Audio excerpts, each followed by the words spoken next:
అందరికీ నమస్కారం అండి. Welcome to my channel Suji's ideas. ఈరోజు మీకు నేను టమాటో రైస్ చూపించాలనుకుంటున్నానండి. అది ఎలా చేయాలో చూద్దాం రండి. చాలా సింపుల్గా అయిపోయే రెసిపీ అనండి. ఫస్ట్ బియ్యం కడుక్కొని మనకి ఎన్ని కావాలని బియ్యం కడుక్కొని 2 times తర్వాత వాటర్ పోసుకొని నానబెట్టుకోవాలండి. ఈ రైస్ని కుక్కర్లో వేసుకొని 3 విజిల్ వచ్చేదాకా ఉంచుకోవాలండి.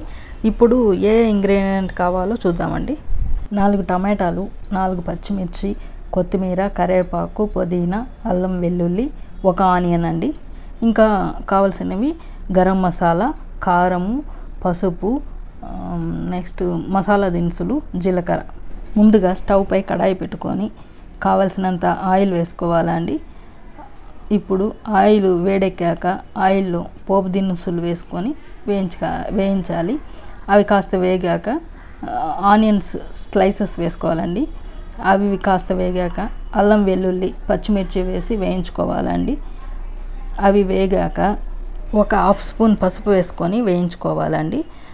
తర్వాత కరివేపాకు, కొత్తిమీర, పుదీనా వేసుకొని అవి బాగా వేయించుకోవాలండి.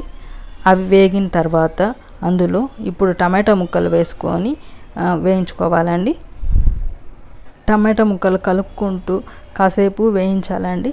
అవి వేగిన తర్వాత అందులో కారం, గరం మసాలా వేసుకొని బాగా కాసేపు వేయించి మూత పెట్టి అవి మగ్గేదాకా వేయించుకోవాలండి. ఇందులో ఇప్పుడు సాల్ట్ కూడా వేయాలి.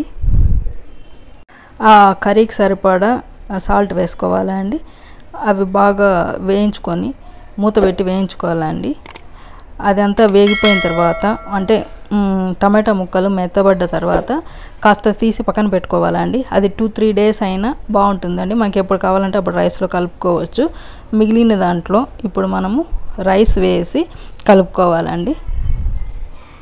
ఇందులో మనం వాటర్ ఏం వేయలేదు కాబట్టి 2-3 రోజులు సేమ్ ఫ్లేవర్తో టేస్టీగా అట్లా నిలవ ఉంటుందండి. మనం ఎప్పుడు తినాలనిపిస్తే అప్పుడు కలుపుకోవచ్చు రైస్లో.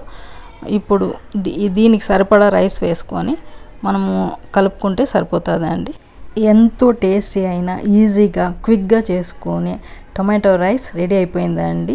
ఇప్పుడు టేస్ట్ చేసి ఉప్పు తక్కువ ఉంటే అడ్జస్ట్ చేసుకోండి. అంతే అండి.